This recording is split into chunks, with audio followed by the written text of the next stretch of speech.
প্রধানমন্ত্রী তারেক রহমানকে সৌদি আরব সফরের আমন্ত্রণ। যুবরাজ সালমানের চিঠি হাতে তুলে দিলেন রাষ্ট্রদূত ডক্টর আব্দুল্লাহ। ভারত বা মার্কিন মুল্লুকের কেউই বাংলাদেশকে পাল্টে দেবে না, নিজেদেরই উন্নয়ন নিজেদের করতে হবে বলেছেন মির্জা ফখরুল। নিম্নচাপের প্রভাবে রাজধানী সহ দেশের বিভিন্ন জায়গায় বৃষ্টি, কক্সবাজারে পাহাড় ধস, নারী ও শিশুসহ 10 জনের মৃত্যু। শিপ ব্রেকিং ব্যবসা করতে চাইলে গ্রিন লাইসেন্স নিতে হবে বলেছেন শিল্পমন্ত্রী। সরকারের পক্ষ থেকে সব ধরনের সহযোগিতার আশ্বাস। দেখছিলেন সংবাদ শিরোনাম, এবারে বিস্তারিত।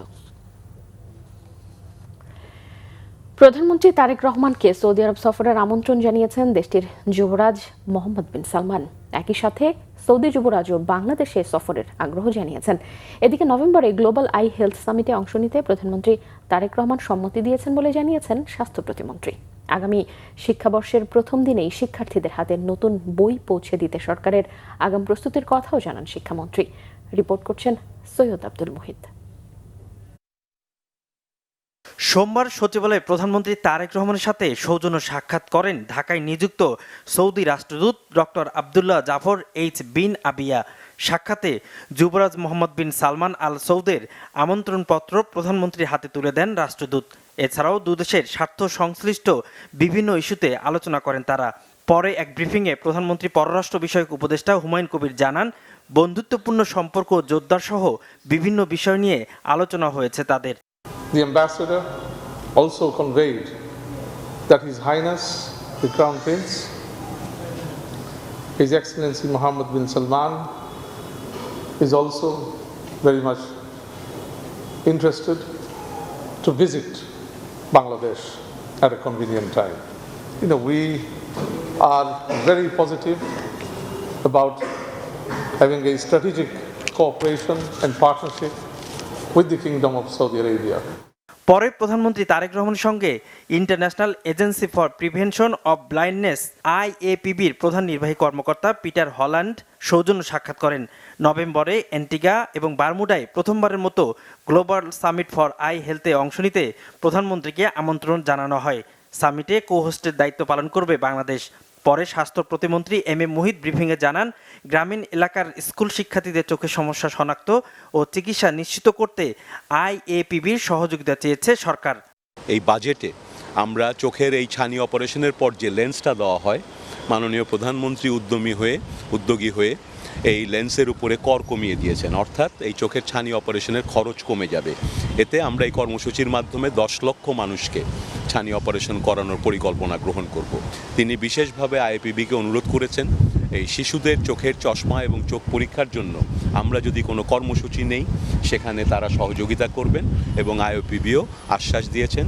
এদিকে প্রধানমন্ত্রী তারেক রহমানের সঙ্গে পাঠ্যপুস্তক প্রকাশ কার্যক্রমের অগ্রগতি নিয়ে বৈঠক শেষে শিক্ষামন্ত্রী আ.ন.ম এহসানুল হক মিলন জানান, ডিসেম্বরে বার্ষিক পরীক্ষা দেওয়ার সময় শিক্ষার্থীদের হাতে পাঠ্য বই তুলে দেওয়ার পরিকল্পনা করছে সরকার। আমরা আশা করছি যে ডিসেম্বরের যে ফাইনাল এক্সাম হবে তখনই তাদের হাতে আমরা বইগুলি পৌঁছে দেব।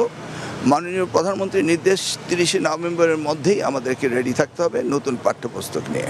আমাদের টেন্ডার প্রসিডিং চলছে এবং আমরা work order first week of আগস্টের ভিতরে সব দিয়ে দেবো, then they will start printing. আর এই বিষয়ে যা তদারকি করার দরকার রয়েছে তা আমাদের মন্ত্রণালয়ের টিম রয়েছে, NCTB রয়েছে এবং আমরা সম্পূর্ণ প্রস্তুত আগামী দিনে সুন্দরভাবে বই দেওয়ার জন্য। Thank you. Syed Abdul Muhit, Bangla Vision, Dhaka. স্থানীয় সরকার মন্ত্রী মির্জা ফখরুল ইসলাম আলমগীর বলেছেন, পার্শ্ববর্তী দেশ কিংবা মার্কিন মুল্লুকের কোনো দেশ বাংলাদেশকে পরিবর্তন করে দিয়ে যাবে না। নিজেদের পরিবর্তন নিজেদেরকেই করতে হবে। আর পল্লী উন্নয়নের লক্ষ্যেই সরকার নারীদেরকে ফ্যামিলি কার্ড এবং কৃষকদেরকে কৃষক কার্ড দিয়েছে বলে জানান স্থানীয় সরকার প্রতিমন্ত্রী মীর শাহে আলম। জাতীয় পল্লী উন্নয়ন দিবস উপলক্ষে আলোচনা সভায় কথা বলেন তারা। বিস্তারিত জানাচ্ছেন শুভ মাহফুজ। রাজধানীর ওসমানী স্মৃতি মিলনায়তনে উন্নত পল্লী সমৃদ্ধ দেশ সবার আগে বাংলাদেশ প্রতিপাদ্যকে সামনে রেখে জাতীয় পল্লী উন্নয়ন দিবস পালন করে পল্লী উন্নয়ন বোর্ড। দিবসের আলোচনায় অংশ নিয়ে LGRDর প্রতিমন্ত্রী মীর শাহে আলম বলেন, পল্লী উন্নয়নের লক্ষ্যেই নারীদের ফ্যামিলি কার্ড ও কৃষক কার্ড দিচ্ছে সরকার। বর্তমান সরকারের এর বাইরে যে কর্মসূচি রয়েছে, স্বাস্থ্য, শিক্ষা, কর্মসংস্থান, খেলাধুলা, 25 কোটি বৃক্ষরোপণ, 20,000 কিলোমিটার নদী খাল পুনঃখনন, ইমাম মসজিদদের বেতন ভাতা সহ এই যে সুদ সহ ঋণ মৌকুব, স্কুলের বাচ্চাদের ড্রেস প্রদান সহ গ্রামীণ অর্থনীতিকে চাঙ্গা করবার যে কর্মসূচি বর্তমান সরকারের, এই কর্মসূচিগুলোতে আপনাদেরকে আগের মতো আবার ফিরে যেতে হবে। এ সময় এলজিআরডি মন্ত্রী মির্জা ফখরুল ইসলাম আলমগীর বলেন, পার্শ্ববর্তী দেশের আশা না করে নিজেদের পরিবর্তন নিজেদেরকেই করতে হবে। বিভিন্ন সময় বিভিন্নভাবে আমরা দেশটাকে টেনে তোলার চেষ্টা করেছি, কিন্তু দুর্ভাগ্য আমাদের যে বিগত সময়ে ফ্যাসিস্ট সরকার তারা অনেক কাজ করার চেষ্টা করেছে, দেখিয়েছে, কিন্তু যা কাজ করেছে তার অর্ধেক চুরি করেছে, তাই না? এবং আমাদের গ্রাউন্ড বলুন, প্রতিষ্ঠান বলুন, সবগুলোকে ধ্বংস করে দিয়েছে। যে আমরা যদি নিজেরা নিজেদের পরিবর্তন চাই, তা আমাদের নিজেদেরকে উদ্যোগ নিতে হবে। কেউ এসে আমাদের কিছু করে দিয়ে যাবে না, না যাবে পার্শ্ববর্তী দেশ অথবা আপনার দূরের দেশ অথবা আপনার সেই মার্কিন মুল্লুক থেকে কেউ এসে আমাকে সুন্দর করে দিয়ে যাবে না, তাই না?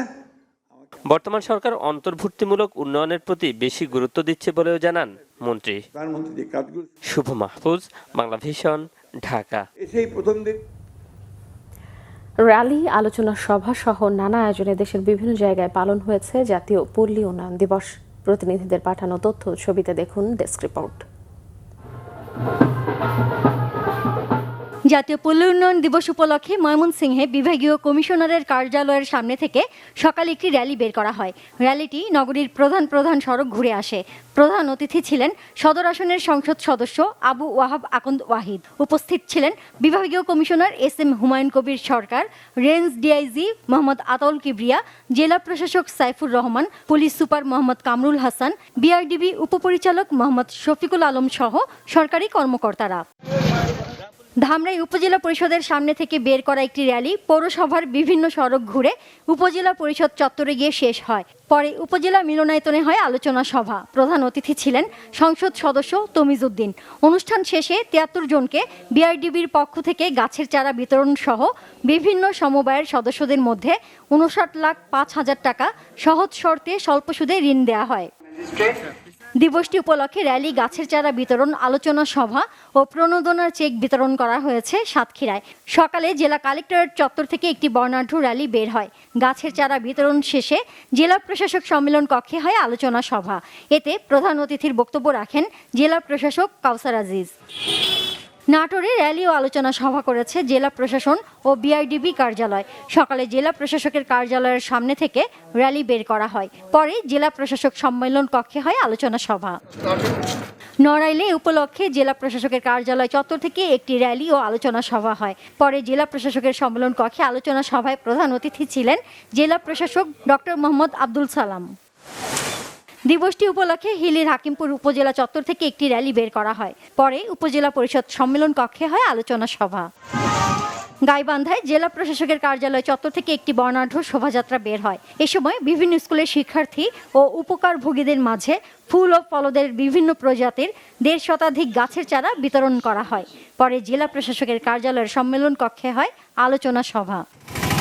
চাঁপাইনবাবগঞ্জের শিবগঞ্জেও র্যালি বের করা হয়। পরে উপজেলা অডিটোরিয়ামে আলোচনা সভা, ঋণ বিতরণ, গাছের চারা বিতরণ এবং সম্মাননা স্মারক প্রদান অনুষ্ঠান হয়। উপজেলা পল্লী উন্নয়ন কর্মকর্তা মোহাম্মদ শাহিন আক্তারের সভাপতিত্বে এতে প্রধান অতিথি ছিলেন শিবগঞ্জ উপজেলা নির্বাহী কর্মকর্তা মাজহারুল ইসলাম। দিবসটি উপলক্ষে কুড়িগ্রামের জেলা প্রশাসকের কার্যালয় থেকে বের হওয়া র্যালি শহরের প্রধান সড়ক ঘুরে আসে। পরে জেলা প্রশাসকের সম্মেলন কক্ষে হয় আলোচনা সভা। প্রধান অতিথির বক্তব্য রাখেন সংসদ সদস্য ডক্টর আতিকুর রহমান মোজাহিদ। সভাপতিত্ব করেন জেলা প্রশাসক Mohammad Asaduzzaman. Naznin Akter, Bangla Vision news desk.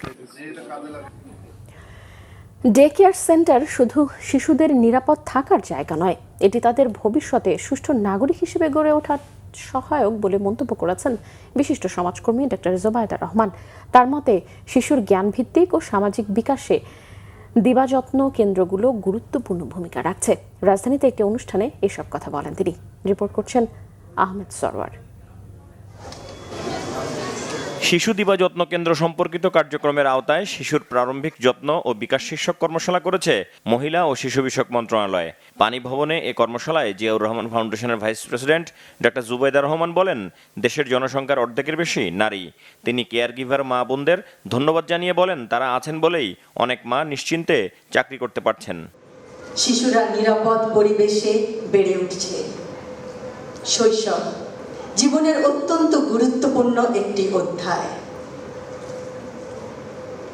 এই সময়ে বিভিন্ন জিনিসের ভিত্তিপ্রস্তর স্থাপিত হয়।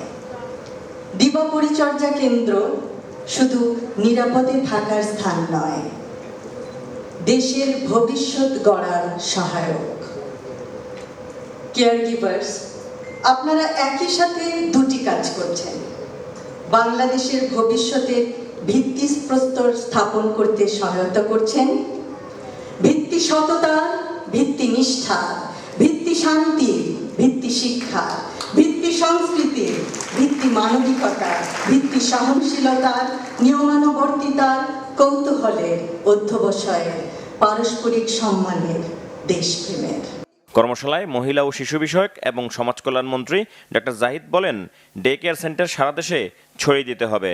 এই সরকার একটি মানবিক সরকার এবং এই সরকারের যারা আছেন সামনে থেকে পাশ থেকে মাননীয় প্রধানমন্ত্রীকে সহযোগিতা করছেন, সবাই অত্যন্ত মানবিক দৃষ্টিভঙ্গি নিয়ে এগিয়ে যাচ্ছেন।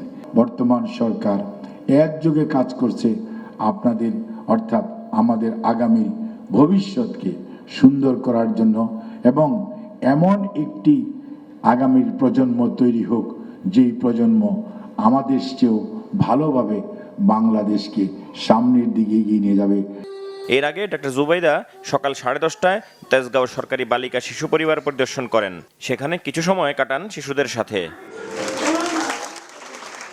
এরপর ভূমি ভবনে শিশু দিবা যত্ন কেন্দ্র পরিদর্শন করেন তিনি। আহমেদ সরওয়ার, বাংলা ভিশন, ঢাকা। সকাল থেকেই ঢাকায় থেমে থেমে বৃষ্টি হয়েছে। ঢাকা ও পার্শ্ববর্তী এলাকায় আরও বৃষ্টি বা বজ্রসহ বৃষ্টির আভাস রয়েছে আবহাওয়া অধিদপ্তরের। আগামী 5 দিন দেশজুড়ে অতি ভারী বৃষ্টির পূর্বাভাস দিয়েছে আবহাওয়া অফিস। এ সময় তাপমাত্রা কমবে। মৌসুমী বায়ু দেশের ওপর তীব্রভাবে সক্রিয় এবং উত্তর বঙ্গোপসাগরে অত্যন্ত প্রবল অবস্থায় রয়েছে। এছাড়াও নিম্নচাপের কারণে আগামী 5 দিন দেশের সব বিভাগেই দমকা হাওয়া সহ হালকা থেকে মাঝারি বৃষ্টি এবং কোথাও কোথাও অতি ভারী বর্ষণ হতে পারে। গতকালের সর্বোচ্চ তাপমাত্রা ছিল 31.8 ডিগ্রি সেলসিয়াস। আজকের সর্বনিম্ন তাপমাত্রা 26.3 ডিগ্রি সেলসিয়াস। নিম্নচাপের প্রভাবে সমুদ্র বন্দরে 3 নম্বর সতর্ক সংকেত চলছে। গত 24 ঘন্টায় বৃষ্টিপাত হয়েছে 3 মিলিমিটার। এদিকে থেমে থেমে বৃষ্টিতে ভোগান্তিতে পড়েছে নগরবাসী। ভারী বৃষ্টিতে কক্সবাজারে পাহাড় ধসে রোহিঙ্গা ক্যাম্পে 9 জন এবং শহরে 1 জন সহ অন্তত 10 জনের মৃত্যু হয়েছে। আহত হয়েছে আরও কয়েকজন। প্রশাসন ও ফায়ার সার্ভিসের স্বেচ্ছাসেবকেরা উদ্ধার অভিযানের পাশাপাশি ঝুঁকিপূর্ণ এলাকা থেকে লোকজনকে সরে যেতে সতর্ক করেছেন। অব্যাহত রয়েছে বৃষ্টিপাত। মোর্শেদুর রহমান খোকনের তথ্য ও ছবিতে রয়েছে বিস্তারিত। টানা ভারী বৃষ্টিতে কক্সবাজারে সোমবার ভোরে উখিয়ার জামতলী, কুতুপালং ও বালুখালী রোহিঙ্গা ক্যাম্পে আলাদা 3টি পাহাড় ধসের ঘটনায় নারী ও শিশুসহ 9 জনের মৃত্যু হয়েছে। এর মধ্যে জামতলী ক্যাম্পে একই পরিবারের 3 জন, কুতুপালং ক্যাম্পে 1 শিশু এবং বালুখালী ক্যাম্পে নারী ও শিশুসহ 5 জন প্রাণ হারান। আহত হয়েছেন আরও কয়েকজন। রাত 1টা বাজে তো এরকম বড় হান্দা ছিল, তখন হান্দা ভাঙারও মাপ 3 জন মারা গিয়ে তো আগাদা আছে কেন অনাগা তো বালুখালী ক্যাম্প তো খান্দা ভাঙি বেশি মার মাগা তো গিয়ে খান্দা ভাঙি মাটিগুলা পানির সাথে মিশে এই বাড়িটি ভরাট হয়ে ওখানে 3 জন লোক মাটির নিচে পড়ে গেছিল। আমার স্বামী মাটির নিচে, আমি স্বামী ডাকেছিলাম। আমরা এখানে 13, 12, 13, 14 বছর এখানে থাকছি যে পাহাড়ের হাসা বসে বাড়ি করতেছে যে পাহাড় কোনোদিন দোষে পড়ে নাই। কক্সবাজার শহরের 12 নম্বর ওয়ার্ডের ছাত্তারঘোনা এলাকায় ভোরে পাহাড় ধসে একই পরিবারের 3 জন মাটি চাপা পড়ে। স্থানীয়রা তাদের উদ্ধার করে হাসপাতালে নিলে আলী আকবর নামে একজনকে মৃত ঘোষণা করেন চিকিৎসক। স্থানীয় কাউন্সিলর বলছেন, বারবার বলা সত্ত্বেও লোক ঝুঁকিপূর্ণ পাহাড়ে অবস্থান করছে। পাহাড় কাটাটা যদি রোধ করা হয় তাহলে এই যে ছোট ছোট যে পাহাড় কেটে ঘরগুলো এখানে বিক্রি করা হয় জায়গাগুলো, এই বিক্রিটাও বন্ধ হবে। এই যে সাধারণ মানুষ যারা অল্প টাকা দিয়ে পায় বিদায় এই যে জীবনের ঝুঁকি নিয়ে পাহাড়ের নিচে জায়গাগুলো কিনে একটা ঘর করে, এটাও বন্ধ হবে।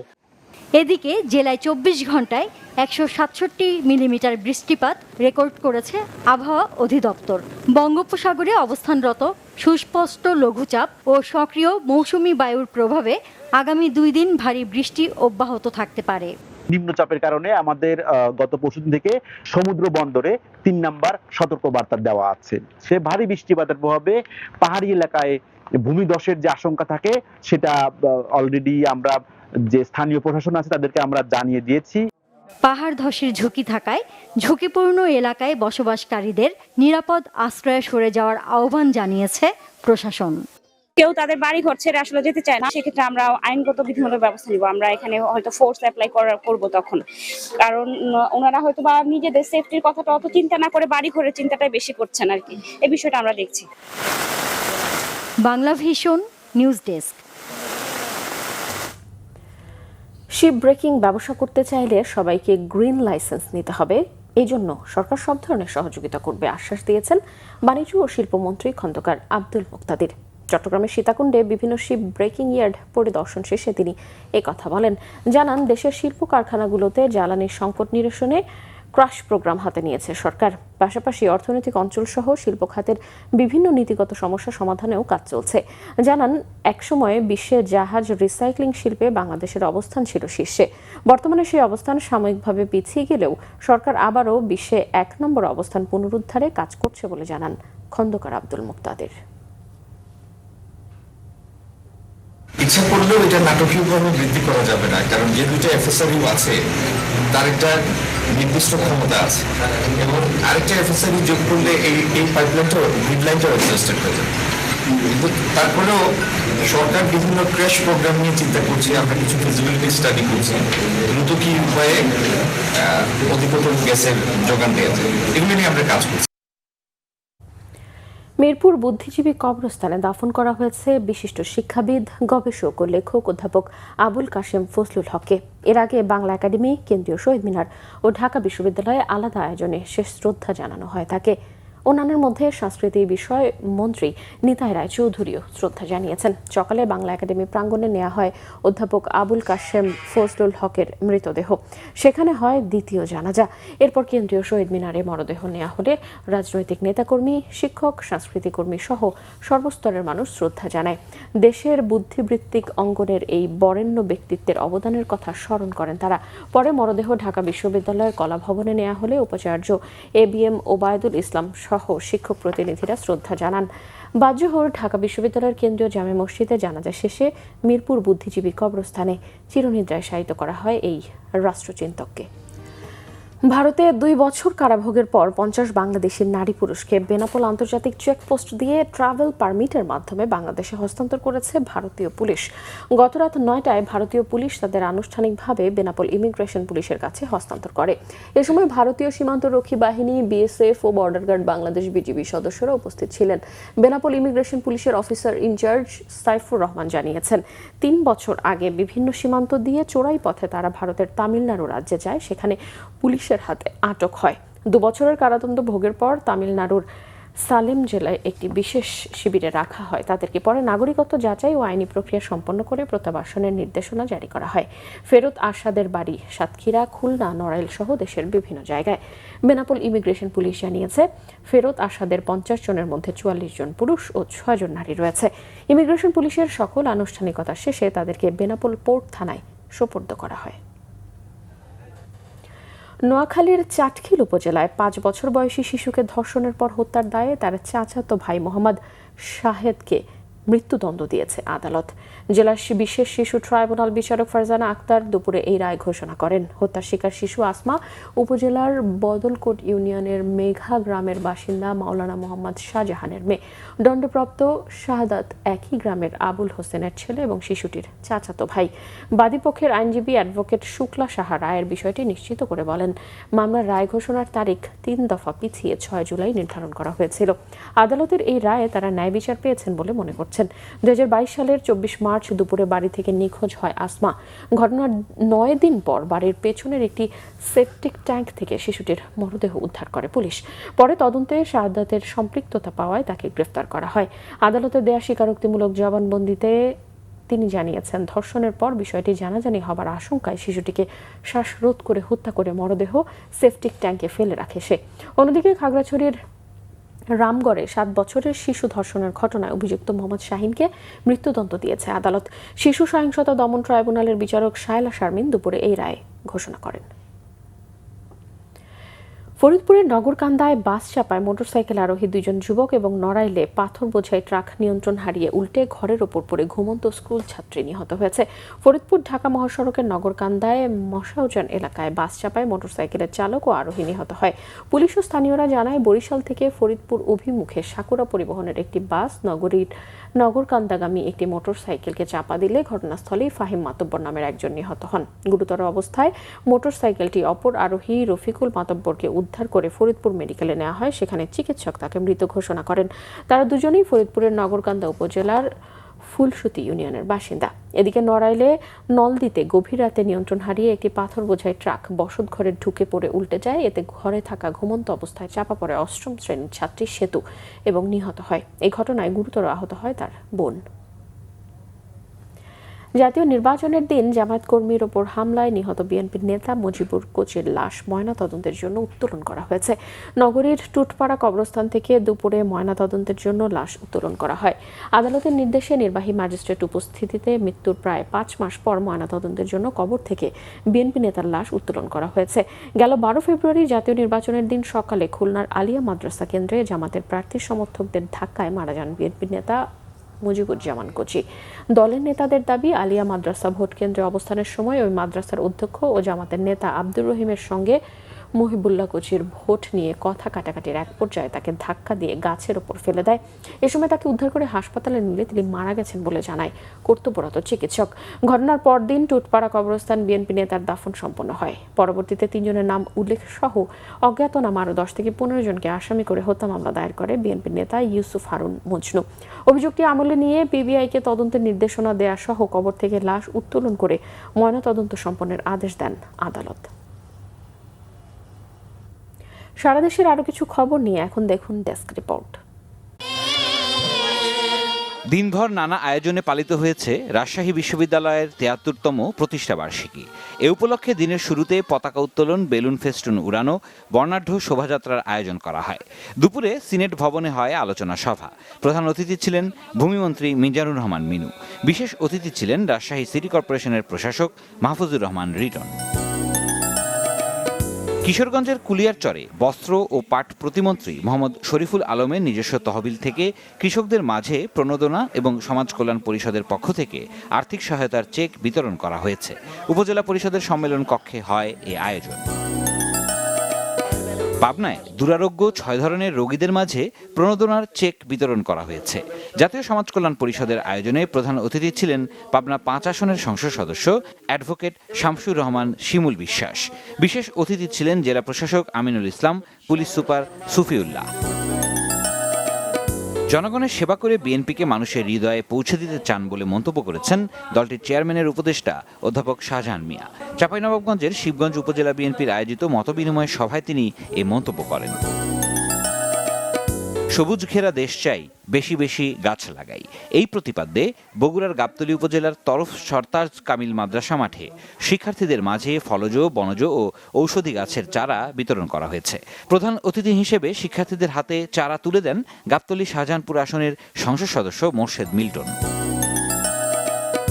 নওগাঁয় প্রণোদনা পুনর্বাসনের আওতায় রোপা আমন, গ্রীষ্মকালীন পেঁয়াজ, শাকসবজি, এয়ারফ্লো এবং বৃক্ষরোপণ কর্মসূচির বীজ, চারা, সার ও অন্যান্য উপকরণ বিতরণ করা হয়েছে। উপজেলা পরিষদ অডিটোরিয়ামে আয়োজিত অনুষ্ঠানে প্রধান অতিথি ছিলেন সদর আসনের সংসদ সদস্য জাহিদুল ইসলাম ধলু।